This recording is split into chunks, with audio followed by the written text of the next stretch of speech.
नमस्ते। मैं डॉक्टर सोमवीर आर्य आप सभी योग जिज्ञासुओं का स्वागत करता हूं योग दर्शन की व्याख्यान माला के इस कार्यक्रम में।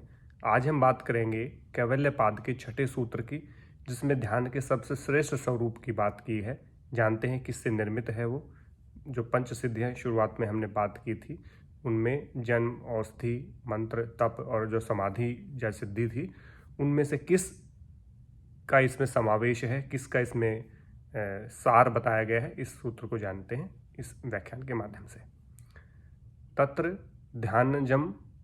ध्यानजम अनाश्यम, अर्थात तत्र यानी कि पूर्व में जो कहे गए चित्त थे, उनमें से ध्यानजम, जो ध्यान से उत्पन्न जो चित्त है, ध्यान से जनित जो चित्त है या ध्यान से उत्पन्न जो चित्त है, अनाशम, वह आश्रय रहित है, आश्रय रहित। आश्रय यानी कि कर्म के जो संस्कार होते हैं, कर्म संस्कार होते हैं, उनसे रहित होता है। अब ध्यानजम की बात यहाँ क्यों कही कि ध्यान के से उत्पन्न कौन सा है, तो जो अंतिम जो समाधि कही गई थी, मंत्र, जन्म, औषधि, मंत्र, तप और जो समाधि जो कही गई थी, समाधि में हमने बात की थी कि धारणा, ध्यान, समाधि, इनसे जो उत्पन्न जो विभूतियाँ होती, सिद्धियाँ होती हैं, उनको हमने समाधि या सिद्धि कहा था। तो ध्यान आदि से जो निर्मित होता है, ध्यान या समाधि से जो निर्मित जो चित्त होता है, वो श्रेष्ठ होता है, क्योंकि उसमें कर्म संस्कार नहीं होते, आशय नहीं होता। यानी कि कर्म संस्कार जो हमारे मार्ग में, योग मार्ग में बाधा उत्पन्न करते हैं, यदि कर्म संस्कार शेष बचे होते हैं चित्त में,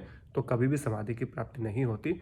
लेकिन जो ध्यान से जनित जो चित्त होता है, यानी कि ध्यान का वास जिसमें होता है, ध्यान से जो उत्पन्न होता है जो चित्त, उस चित्त में कर्म संस्कार लेश मात्र भी नहीं होते, यानी कि दग्ध बीज हो चुके होते हैं, जिसके कारण हमें समाधि मिलती है, समाधि की प्राप्ति होती है। तो ध्यान से उत्पन्न चित्त को ही सबसे श्रेष्ठ कहा है, क्योंकि किसी प्रकार के संस्कार उसमें शेष नहीं रहते, किसी प्रकार की वासनाएं उसमें शेष नहीं रहते, किसी प्रकार के कर्म का उसमें वास नहीं होता। इसलिए उसको आश्रय रहित, यानी कि सभी संस्कारों का जो आश्रय होता है, उन सबसे रहित वो कहा गया है। तो सबसे श्रेष्ठ जो चित्त होता है वो ध्यान से जनित चित्त होता है।